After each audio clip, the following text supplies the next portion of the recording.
ഒരു ആക്ടർ എന്ന രീതിയിൽ സ്വന്തം ഡിസിഷൻസ് എടുക്കേണ്ട ഒരു ഒരു ഘട്ടം വരുമല്ലോ. ഇപ്പം നമ്മുടെ വഴിയിൽ വരുന്ന വേഷങ്ങൾ അഭിനയിച്ച് പോവുക എന്നുള്ളതിനപ്പുറം ഇപ്പം ഞാനിനി അപ്പോൾ എനിക്ക് തോന്നിയിട്ടുള്ള കാര്യമാണ്, ഞാൻ ഏതാണ്ട് ഒരേ സമയത്ത് ഈ 2000 മുതൽ ഈ ഒരു കാലഘട്ടം വരെ ജയനെ ഒബ്സർവ് ചെയ്തിട്ടുള്ള ഒരാളെന്ന രീതിയിൽ എന്ന് വെച്ചാൽ സ്ക്രീനിൽ ഈ ഒരു ഘട്ടം കഴിയുമ്പോഴത്തേക്കും ക്യാരിയർ ശരിക്ക് പ്ലാൻ ചെയ്യുന്നതായിട്ട് തോന്നി. അതായത് ഇപ്പം നായകനായിരിക്കുമ്പോൾ തന്നെ വില്ലനായിട്ട് വരിക, അല്ലെങ്കിൽ ഒരു ഗ്രൂപ്പിൻ്റെ ഭാഗമായിട്ട് നിന്നിട്ട് അഭിനയിക്കുക.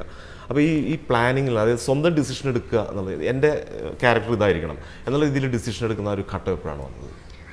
അത് സിനിമയെ സ്നേഹിച്ച് തുടങ്ങിയ മൊമെൻ്റ് മുതലാണ്. സിനിമയെ സ്നേഹിച്ച് ആദ്യം മുതൽ തുടങ്ങി വരുന്നു എന്ന് ചോദിച്ചാൽ ചിലപ്പോൾ സ്നേഹത്തിൻ്റെ ഒരു ആഴം അത്രയ്ക്ക് ഉണ്ടായിട്ടുണ്ടാവില്ല, അല്ലെങ്കിൽ അത്രയേറെ ഒരു ആർദ്രതയോടുകൂടി അല്ലായിരിക്കണം ഞാൻ സിനിമയെ സ്നേഹിച്ചിട്ടുള്ളതെന്ന് എനിക്ക് തോന്നുന്നു. കാരണം സിനിമ ഇത്രയേ ഉള്ളൂ എന്ന് ഞാൻ ആദ്യമേ അങ്ങനെ വിചാരിച്ചിരുന്നു. പക്ഷെ അതല്ല, വെറുതെ പറയുന്ന ഡയലോഗുകൾ ഏറ്റു പറയുന്നതല്ല അഭിനയം എന്ന് തിരിച്ചറിയാൻ കുറച്ച് വൈകി എന്നുള്ളതാണ് വളരെ സത്യമാണ്. എല്ലാവർക്കും പ്രിയപ്പെട്ട സിനിമയാണ് ക്ലാസ്മേറ്റ്സ് എല്ലാം ആണെങ്കിൽ കൂടി ആ ക്ലാസ്മേറ്റ്സിൽ എൻ്റെ പ്രകടനം എനിക്കിപ്പോഴാണെന്നെങ്കിൽ എനിക്ക് കുറച്ചുകൂടി നന്നാക്കാമായിരുന്നു എന്ന് എനിക്കിപ്പോൾ തോന്നുന്നുണ്ട്. എനിക്ക് ഏകദേശം ഒരു കങ്കാരി മുതലൊക്കെയാണ് ഞാൻ സിനിമയെ വളരെയധികം സീരിയസ് ആയിട്ട് ഞാൻ കണ്ടു തുടങ്ങിയത്. അതെ, അതൊരു പ്ലാൻഡ് ആയിരുന്നു എന്നല്ല, അല്ലെങ്കിൽ ഫീൽഡിൽ നിലനിൽക്കാൻ വേണ്ടിയിട്ട് ചെയ്തതല്ല, എന്നിലുള്ള ആക്ടറെ തൃപ്തിപ്പെടുത്താൻ വേണ്ടിയിട്ടാണ്. നമ്മൾ അത് ഇന്ന ഈ സമയത്ത് ഇന്ന സിനിമകൾ ചെയ്യണം അതല്ലായിരുന്നു എൻ്റെ മനസ്സിൽ. അത് ഇന്നും ഞാൻ ഇനി ഭാവിയിലേക്കാണെങ്കിൽ ഞാൻ അതൊരിക്കലും ഒരു കരിയർ സേഫാക്കി വെക്കാൻ വേണ്ടിയിട്ടുള്ള കളി ഞാൻ ചെയ്യില്ല. എന്നിലുള്ള ആക്ടറെ തൃപ്തിപ്പെടുത്തിയാൽ മതി. അപ്പോൾ തന്നെ ജനങ്ങൾക്ക് വേറിട്ട കഥാപാത്രങ്ങൾ കാണാനും എനിക്ക് ചെയ്യാനും ഉള്ളൊരു അവസരം ഉണ്ടാവുമെന്നാണ് എനിക്ക് തോന്നിയിട്ടുള്ളത്. അതല്ലാതെ ഇനി ഇപ്പോൾ കോമഡിയാണ്, ഇനി അടുത്തത് ഓഫ് ബീറ്റ് പിടിക്കാം, അങ്ങനെ ഒന്നുമില്ല. വെറുതെ. പക്ഷേ ഒരു കാര്യം ഉറപ്പാണ്, കുറേ നായിക വേഷങ്ങൾ ചെയ്യുന്നതിലും നല്ലത് സിനിമകളിലെ നല്ല നല്ല കഥാപാത്രങ്ങൾ ചെയ്യണമെന്ന് മാത്രമേ ഉള്ളൂ. അതൊരു പക്ഷേ ഒരു നായകനായിരിക്കാം, അതൊരു പക്ഷേ വില്ലനായിരിക്കാം, ഉപനായകനായിരിക്കാം. അതിന് വഴി വരുന്നത് ഏതൊക്കെയാണെന്ന് എനിക്കറിയില്ല. അത് നല്ലതാണെന്നുണ്ടെങ്കിൽ ഓഫ്കോഴ്സ് ഞാൻ സ്വീകരിക്കും. ജയസൂര്യ എന്ന് പറയുന്ന വ്യക്തിയിൽ നിന്നും ഒരുപാട് ദൂരം സഞ്ചരിക്കാനുള്ള കഥാപാത്രമാണെങ്കിലാണ് എന്നിലുള്ള ആക്ടർ തൃപ്തിയാകും. ഒരു ചലഞ്ച്. അതെ, എനിക്കിപ്പോൾ എത്തിപ്പിടിക്കാൻ പറ്റുന്നതും ഞാൻ പോയി എടുക്കുന്നതും തമ്മിലുള്ള വ്യത്യാസമില്ലേ. അത് ഫിസിക്കൽ സ്ട്രെയിനും മെന്റൽ സ്ട്രെയിനുമാണ്. അതെടുക്കാനാണ് എനിക്ക് താല്പര്യം. എന്താണ് പ്രശ്നം? ആരാ താരയെ പഠിക്കാൻ സമ്മതിക്കാത്തത്?